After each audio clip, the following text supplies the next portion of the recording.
મારું નામ પરાજય છે અને મારું નામ ઇન્દ્રિત છે. અમે ધોરણ 10 માં અભ્યાસ કરીએ છીએ. અમારી શાળાનું નામ પરીજ હાઈસ્કૂલ પરીજ છે. ગણિત વિજ્ઞાન પ્રદર્શન 2021-22 માં અમારી કૃતિનું નામ વિભાગ 2 સ્વાસ્થ્ય અને સ્વચ્છતામાં સ્માર્ટ ડસ્ટબિન રજૂ કરીએ છીએ.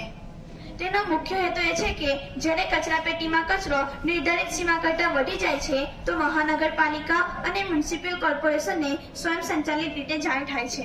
તેનો સિદ્ધાંત એ છે કે જ્યારે કચરાપેટી ભરાઈ જાય છે ત્યારે સંસ્થાની મદદથી LED લાઇટ સળગે છે અને મ્યુનિસિપલ કોર્પોરેશનને તરત જ જાણ થઈ જાય છે. આ આકૃતિ બનાવવી ખૂબ જ સરળ છે. સૌપ્રથમ પ્લાસ્ટિકના કન્ટેનરની અંદર લાકડાની પટ્ટી પર સ્ક્રૂની મદદથી સેન્સર ફિટ કરવું. ત્યારબાદ લાલ અને લીલી LED લાઇટને સામેની બાજુ રહે તે રીતે ફિટ કરવું. ત્યાર પછી એક નાના બોક્સમાં સેન્સર અને બેટરીને વાયર વડે ફિટ કરવું. પછી બેટરી સાથે જોડા કરશો એટલે સમગ્ર રચના તૈયાર થઈ જશે, જે તમે અહીં જોઈ શકો છો. જ્યારે કચરાપેટીમાં કચરો નિર્ધારિત સીમા કરતાં વધી જાય છે તો ઉભરાઈને બહાર ફેલાવા લાગે છે જેને ડોળો વધારે ફેલાવે છે અને પવનની મદદથી પણ તે દૂર સુધી જાય છે અને ગંદકી પર ફેલાવે છે. અહીં અમારી પ્રણાલીમાં કચરાપેટીમાં કચરો નિર્ધારિત સીમા કરતાં વધી જાય તો મ્યુનિસિપલ કોર્પોરેશનને અને સફાઈ વિભાગને તુરંત જાણ થાય છે. તેઓ આવીને ડમ્પિંગ સાઇટ પર લઈ જઈને કચરાનો યોગ્ય નિકાલ કરે છે. અહીં આપણે પ્રેક્ટિકલી સમજશું. તમે જોઈ શકો છો કે ડસ્ટબિન અહીંયા ખાલી છે.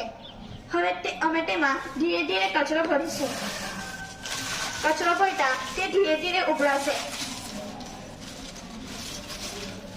અને ત્યાં LED લાઇટ